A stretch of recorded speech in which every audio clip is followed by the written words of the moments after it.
Oh yes, we've done it. Super quick video, guys, but there we go.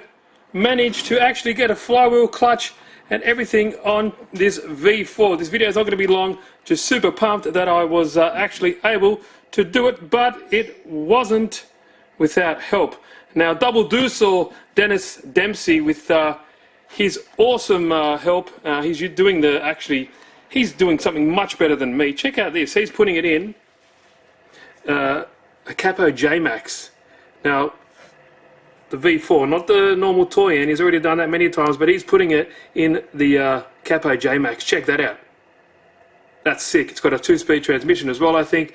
But yeah, so thanks to Dennis, and I know you're going to be watching, Dennis. I really appreciate your help. He gave me some ideas on how to do it.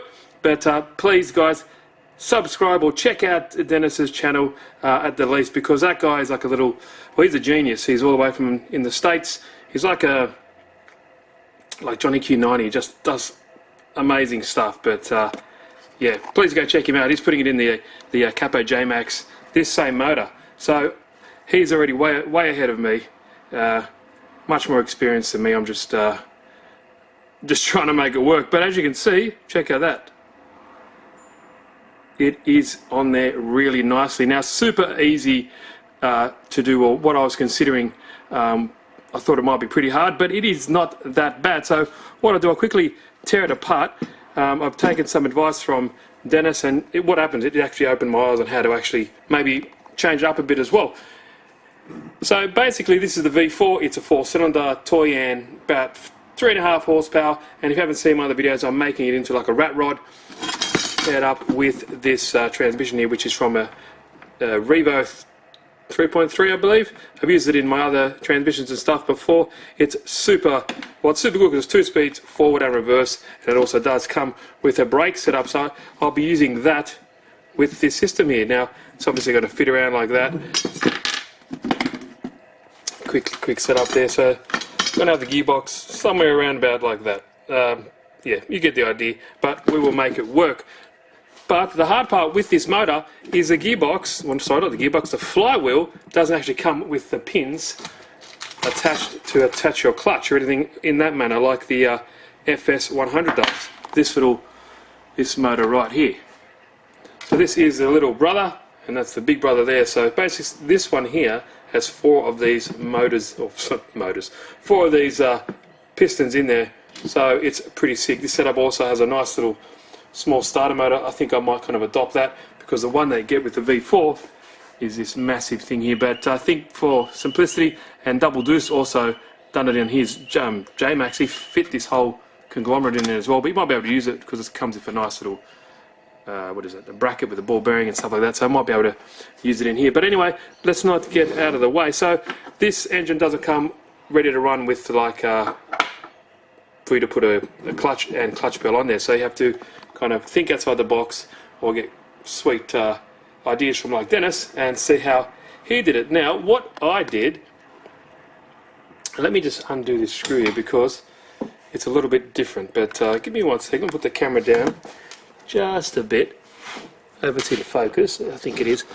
Now I used a 30mm M3 screw for here,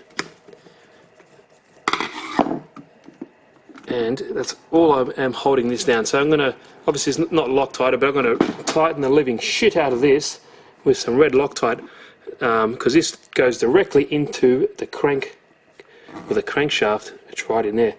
So let me just undo all this for you guys so you can have a look how it all goes together, because you guys might want to use this idea, or you might check out Dennis's idea as well. It's no right or wrong, as long as you get it to work, it's okay. So as you can see here, in the actual crankshaft itself, it's got a thread on there which this flywheel screws into. You can actually, in there's an M3, so you can get your M3 bolt or screw and screw directly inside there, just like that.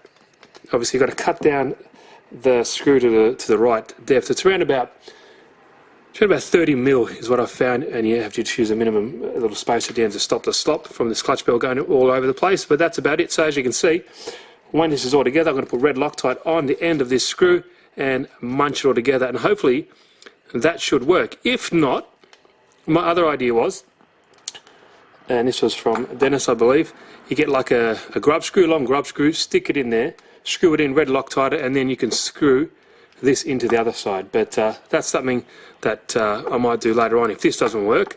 But I think this technique will work because the pilot shaft, which is this guy in here, see, it's nice and flush against this flywheel now. So once you tighten everything down, red Loctite, it should be okay.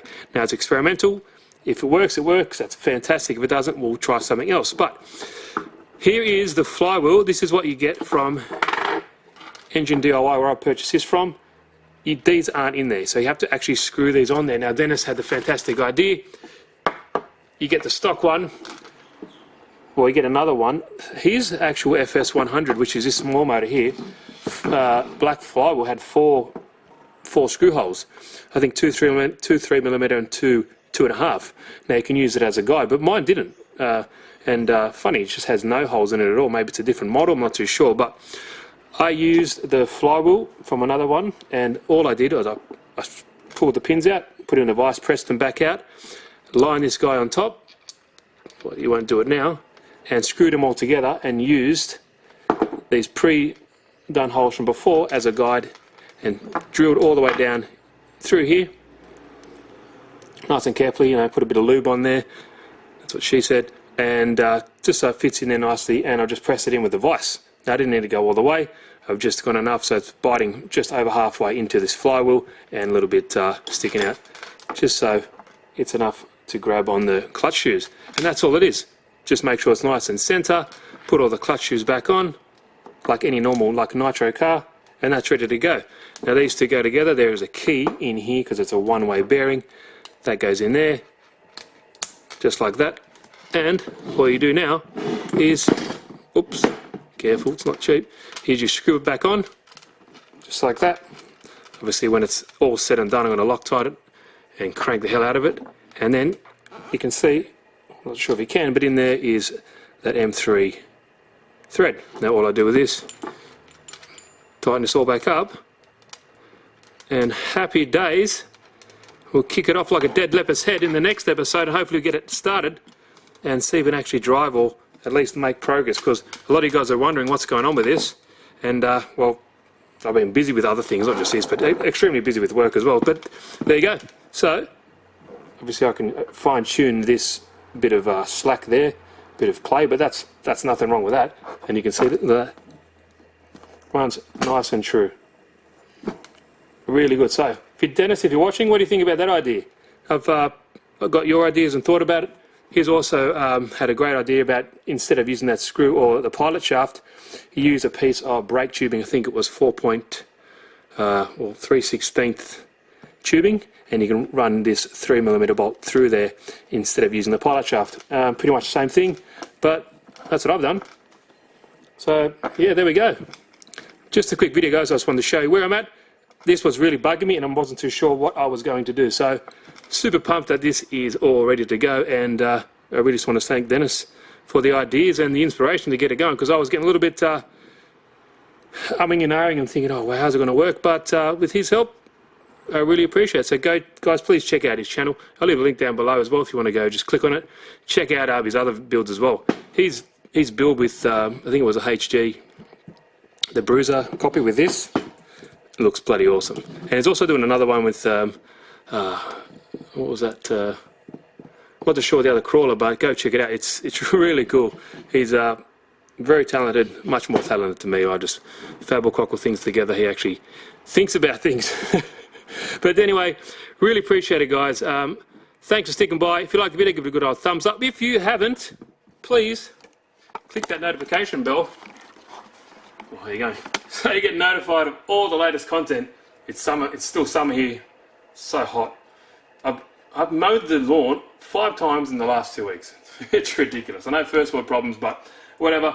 Stick around, guys. Next build for this particular series, I'll hopefully get it in my Frankenstein frame and chassis, and get the mesh for the actual gearbox now, because I was waiting on this to give me the correct spacing that I need for the gearbox and the actual flywheel, sorry, the the transmission and the drive shafts, all that kind of stuff, to mate with the chassis that I'm using. So if you haven't checked that other video, leave a link, go check that one out to know what I'm talking about. But yeah guys, really appreciate it. Thanks for sticking by. More content later on. I've got heaps of cars coming as well, so please, hope you enjoyed it. See you in the next video.